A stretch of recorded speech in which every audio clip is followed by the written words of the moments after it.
I ricordi della sua vita, della famiglia, racchiusi in un video. Così come tutti i ragazzi di quell'età ha voluto immortalare i momenti felici e postare le immagini nel suo profilo Facebook.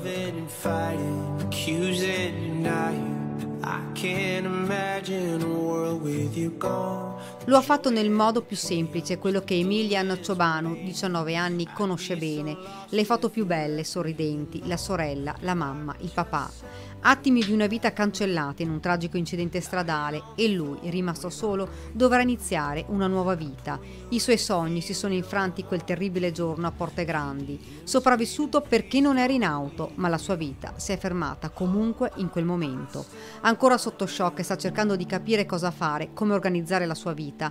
Ha iniziato così con questo video per fermare quell'attimo di sogni, sorrisi e felicità. Let me take your hand, I'll make it right. I swear to love you all my life. Hold on, I still... Emilian studia all'Istituto Pacinotti di Mestre. Sono venuti dei parenti per sostenerlo in questo terribile momento. I funerali dei genitori si svolgeranno in Romania.